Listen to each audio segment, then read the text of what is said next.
Loren Feldman, 1938 Media, on assignment for Mahalo Daily. I am outside of the Santa Monica Puppetry Center. I've been waiting for this. Come on, let's go inside and see what he's got in here.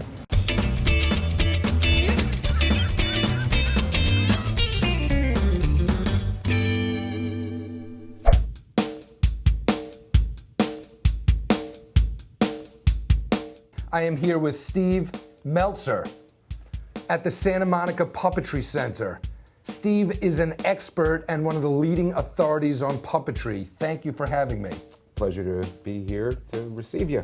What is the history of puppets in theater, or the first time they were recognized, written about? Puppetry is where imagination enters show business and where childhood play enters show business, because that's really what it is. A child will pick up a doll, and children have been doing that since caveman times, and they say, oh, look, and they start talking to the doll. The moment they pick up the doll and point it to somebody else and go, oh, there's your first puppet show. To the layman, I guess there's three types of puppetry. That would be regular hand puppet, sock puppet kind of stuff, marionettes, and then ventriloquism. Yeah. Is there hierarchy among puppeteers? Do the ventriloquist guys laugh at the sock puppet guys or the marionette guys, or vice versa? I think things are a lot better than they used to be. There was a time that puppeteers and ventriloquists didn't even consider themselves doing the same thing. Puppet gang wars. Yeah. A lot of people became ventriloquists in vaudeville simply because they got sick of the partner missing the train or needing extra money for his gambling debts, and they figured, I'm just going to buy a wooden dummy.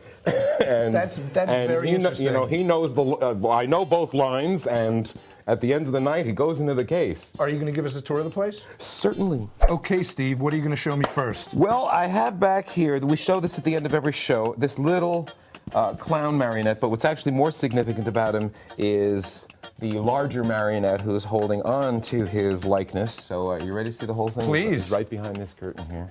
Yeah. That is the biggest marionette I've ever seen. Yes, this was made back in 1955 by Pelham Puppets of England. He was made to be a store display, so he actually, his features don't really, oh my goodness, they do work. Yes, we'll see.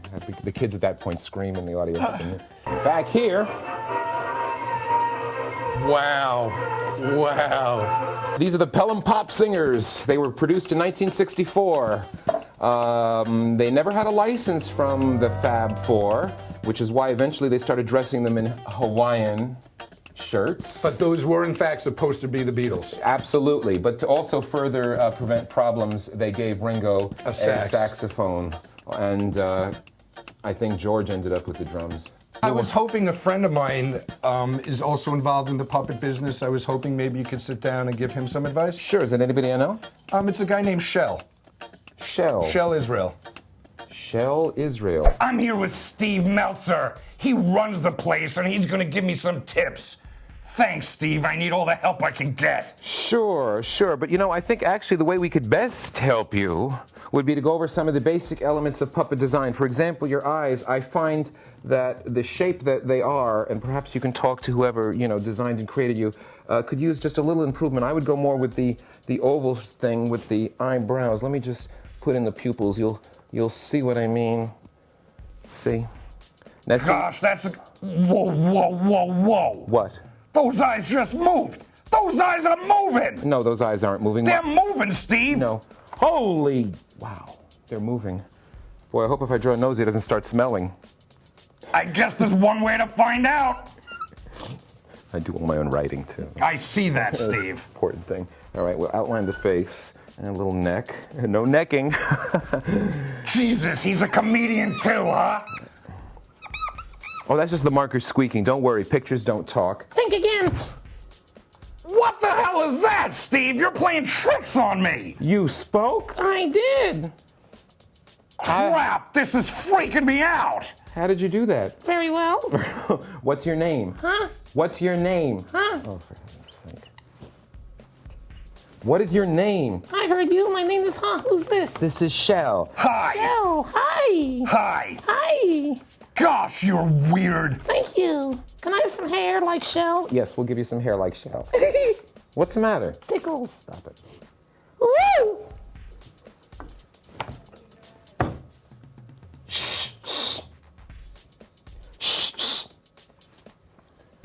I'm sorry. You know what? I'm just going to give you 3 straight hairs on the top of your head. Like Rogaine. Like Rogaine. Jesus, Steve, you don't get out much, do you? The kids never laugh at that. The kids never laugh at the Rogaine joke. It's a dud. Ooh. I'm sorry about this. Ooh. You know what? This is not working out. Let me just go ahead and erase this thing. Thank you, that was delicious. Gosh, this is freaky. It's bad enough with regular puppets. Hang on. Now he's got a whiteboard puppet. Ay, ay, ay, ay, ay. Oh, I'm sorry. This is just so lowbrow. Jesus, this guy's got some terrible jokes. Steve, I got a hint for you. What? Stick to the puppetry and leave the jokes to me, all right? I think that's not a bad idea. I'm just going to erase the whole thing so we won't be bothered again. Please. Oh, Think again. Whoa! All right, that's enough. I can't take this. I can't take it. Jesus, these puppet guys are weird. For more information, go to mahalo.com/puppets. He has a DVD. He has this beautiful theater. Please come down and visit this theater. It's maybe a dying art, and it would be a shame, a real shame. It's just a great, great place. Thank you so much for the time. Thanks very much for having me. Loren Feldman, 1938 Media, on location for Mahalo Daily.